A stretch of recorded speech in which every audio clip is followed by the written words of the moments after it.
This is Greg Jarbo. I'm at Search Engine Strategies New York. It's day one, and I'm with Avinash Kaushik of Google. Yes, one of the things I do is work with Google. Well, we have to deal with a controversial issue right off the bat. Yes, of course.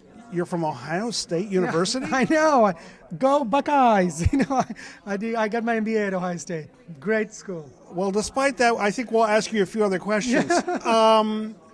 Today's session on web analytics has been the packed house. I haven't seen that much interest in this topic in 5 years. What's going on? No, I think that web analytics in general is becoming really, really important because I like to say, the trend is that the web is becoming more important and people are spending a ton of money. And not only that, but it's becoming harder and harder to make cheap money, right? So for a while, you just did simple SEOs. You said you're just throwing a campaign and boom, you can make money. Now it's actually much harder to make money. You have to look through the trends, analyze the data. There's a lot more competition, more search engines, more people, more things are going on. And I think that senior executives in companies are beginning to demand a lot more accountability. And the interest you see here is simply a function of the growth of the web in general, but also the serious amounts of money that are beginning to be spent. I mean, people are spending a ton of money, whatever they're doing, email, direct marketing, SEO, PPC, and that's just bringing a new amount of interest in analytics. Mm-hmm. The other reason I think is also that one of the things that Google Analytics has enabled is that web analytics is free now. So in the past, there was a barrier that if you needed a good analytics tool, you had to pay for it, and you had to pay a lot of money for it. No longer do you have to do that. If you have a website, you can sign up for Google Analytics for free. Now, there are many really good analytics tools, and you should figure out which one is best for you, but no longer the barrier to entry is the fact that you have to pay for it.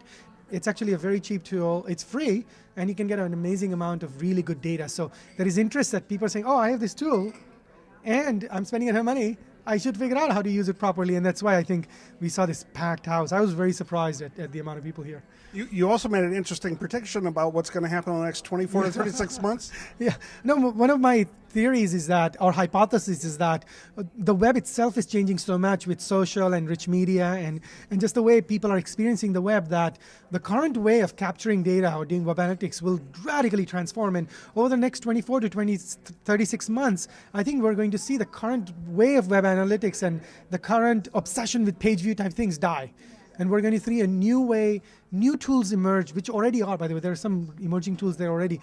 New tools, new metrics, new way of capturing data. For example, at the moment, most web analytics tools simply use the JavaScript tag to collect the data. Well, how do you collect the data from a video? Ajax, rich media application, widgets. And what people are doing is big companies like Google or small companies in the space, actually mostly small companies, are innovating and they're creating very interesting new ways of capturing data. Mobile is a great example. No JavaScript tags. What do? Well, you have to go back to good old log parsing for a little while. Or in Japan, they're using the cell phone number as your primary way in order to slice and dice your data. So there are these new ways of capturing data that are coming in that will allow us to bring a significantly higher accountability to the web. Today, many of these things, I like to say, some of these cutting-edge things are now faith-based initiatives. You do online PR, right? No, wait. Your title is evangelist, right? I know, it is my title.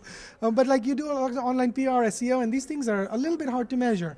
And I think many people out there, vendors and startups, are actually forming tools and new ways of capturing data and analyzing that allow us to bring a tremendous amount of accountability to the web. And then the web is such an amazing channel purely for that reason. It's infinitely accountable. An ad in a Fortune magazine is a faith-based initiative. You know that maybe your CEO will see and feel proud to see his own picture on it, and so that's ROI.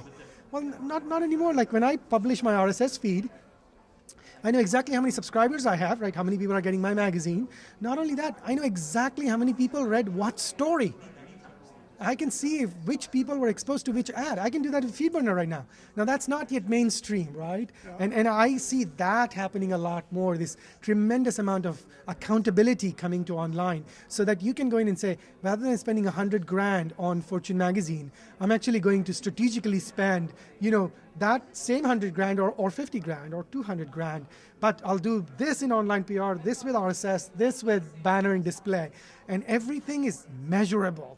Everything has a hard ROI assigned to it, and that is rapid evolution we're going to go through in the next couple of years. Well, I think a lot of people are familiar with your book, but they may not be as familiar with your blog. Yeah. So can you tell us something about Occam's Razor? Yeah, definitely. So my blog's called Occam's Razor because I truly believe, Occam's Razor states that of all the explanations for something, the simplest one is often true.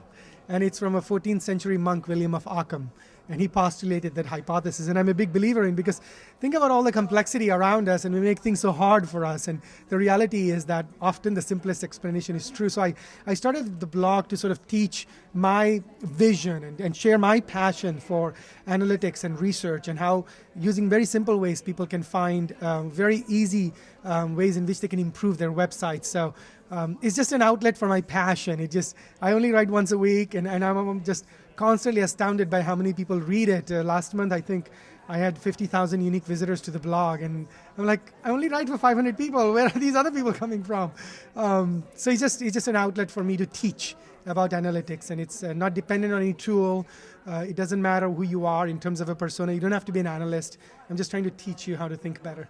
Well, then let me close on the book, because I'm actually mentioning it in my session tomorrow on Introduction to Search Engine Marketing. Has it surprised you in terms of its popularity? Oh, very much so. When Wiley first came to me and said, we want to make it into a book, they just read the blog and they said, we want to make this blog into a book. And I said, are you kidding me? This is free. Why would people pay for it? But and they also said it's easy to make a book. Copy paste. It was not. It was very hard to write a book. It was a lot of work. But I'm actually really amazed at the book. I live in the Silicon Valley, cutting edge, bleeding RSS and all this stuff. People read books and people find a ton of value from the book. So it was a humbling lesson for me. But the other thing that the book has enabled is people all over the world have bought it. It's being translated into Chinese and Russian and Portuguese and Korean, and there is all this interest in analytics, and the fact that the book is being valued, it just makes me very happy, because the book came from my blog, and so my wife and I decided that 100% of my proceeds from the book go to charity.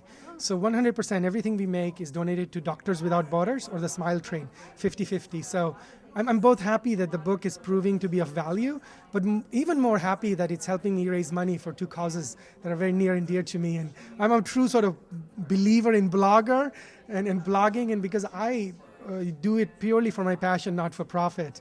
I wanted the book to benefit others, and so I'm just ecstatic at how much it has sold. It's not Harry Potter. It's in a small niche area. I'm still surprised, and I'm very happy about that. Thank you, Avinash. And again, Greg Jarboe here at Search Engine Strategies. It's day one, and we have a lot more to go, so stay tuned.